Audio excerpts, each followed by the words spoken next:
the wild finish. This will look like a faux bird's eye or webbing over wood. The thinner the stain, the more transparent the eye. This step is crucial. Fly speck heavily with brush and immediately rub over with rag. You are actually putting down a skin of very sheer stain.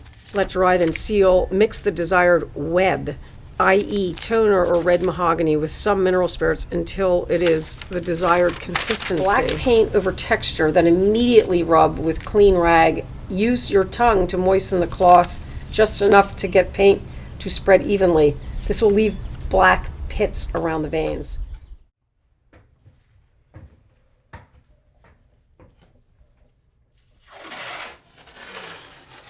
It's such a job to manage it.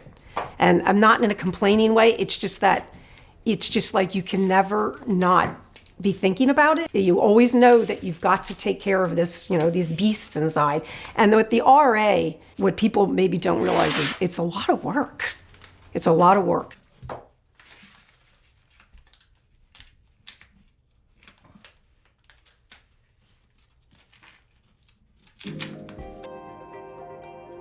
A lot of times I will get like, oh, you're the painter. And that's fine because I do paint. And I don't take any offense to that term, but it's a lot more than that. What are you doing to the walls or whatever? And I'm like, well, yeah, I'm a finisher, but a specialty finisher. This sounds so like, what's the word? So like, ooh, like when I start doing a wall, I always say it's funny. The wall kind of tells you what it wants. It kind of tells you what to do. And my process, because you'll see people like sponge and do this, but what I do a combination depending on how it's going on. I have like a badger brush and I'll start like patting. Then there's a point where you just kind of go into a zone. I like when things happen organically, naturally. Like the wall tells you what to do. The wall takes it the way it's supposed to take it.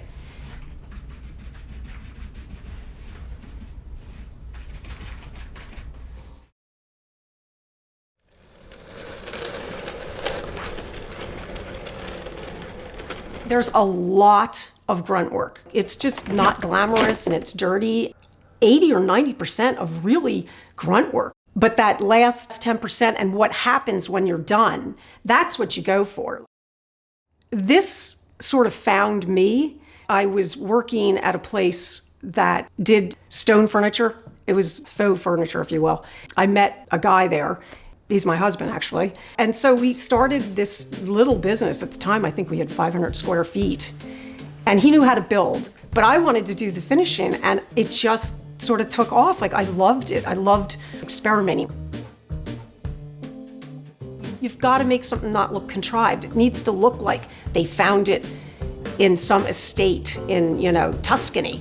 Because when you do that well, it really feels good because people will be like, oh, wow, where did they find that? And it's like, well, it was built like 3 months ago. I would say, like, to an extent, I probably abused myself. Like, I pushing, be on a ladder for 14 hours, hanging from a hole in the ceiling and the 20-foot ceiling so that I can get up there. I mean, a lot of it was because, you felt strong, but it was pushing it. I mean, there was times that it was definitely pushing it.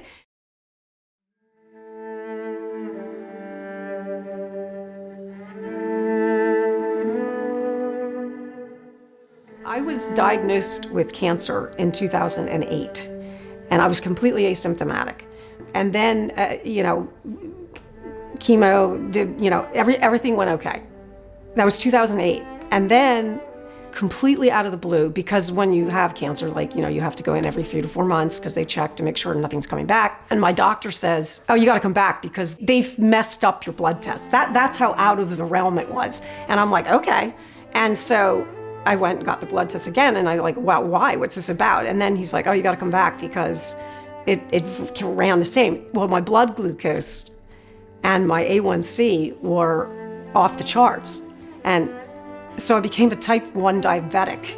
I mean, obviously that's juvenile diabetes, so that was huge. Type 1, you're going to die if you don't have insulin. So that was really weird to me, like the thought that I have to do this like all the time and you balance it. And it's been okay. Like it was, you learn to live with it. And I'm very lucky because It's, manageable, and they have the medicine.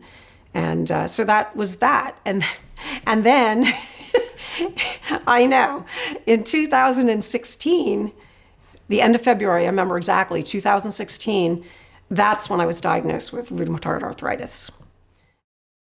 I think that's the one that really kind of smacked me, because I just thought I was done.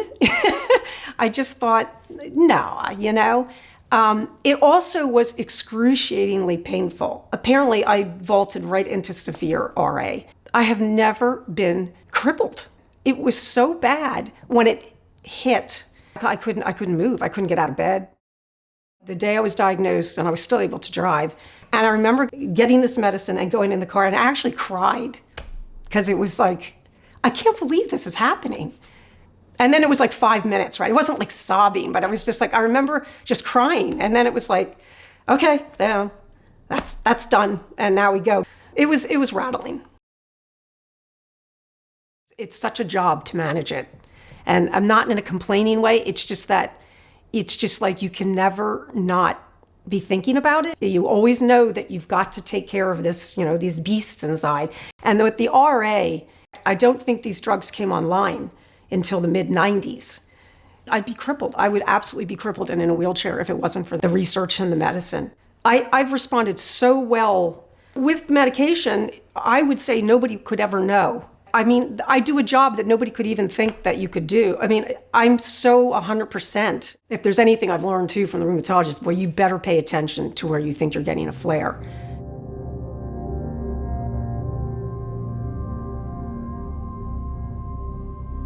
My fingers started to swell, and it had become extremely painful to where I couldn't even move them.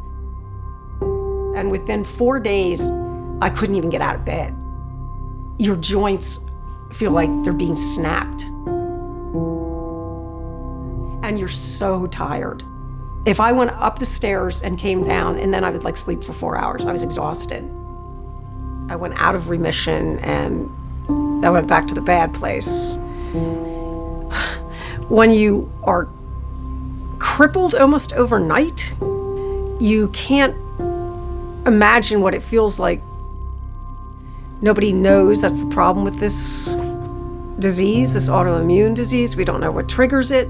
I went on a hiatus, but I had very, very patient, wonderful people, particularly in this house, that said, look, do what you can, try it. And it really was honestly for my benefit, because I need to see if I can, and I don't even know what I can do. I wasn't 100%. I knew I wasn't. I said, if I can even get 2 hours in, and maybe something really simple, like little touch-ups, like where you're just going around with a little paintbrush, but it was something. It was something to start with. And I do remember being exhausted, doing an hour or two. But then I go home and sleep the rest of the day, and then it'd be like, yeah, but I did it. I want to say I'm lucky. I'm lucky because this happened to me at a time where this research and these drugs are available to me. And it is kind of astonishing to think there's so many more medications now that I don't worry about it. My body was neutralizing the biologic I was on, but they put me on a new one. Within maybe 3 weeks, I was just back to fighting weight. I was just doing great. And it's weird. It was terrifying, because you could see how instantly you could go back to what it was, and exhilarating because it took me back to being, quote unquote normal. And I will always appreciate that. I wouldn't be able-bodied and able to move and climb ladders and drag carts and do my finishing and live my life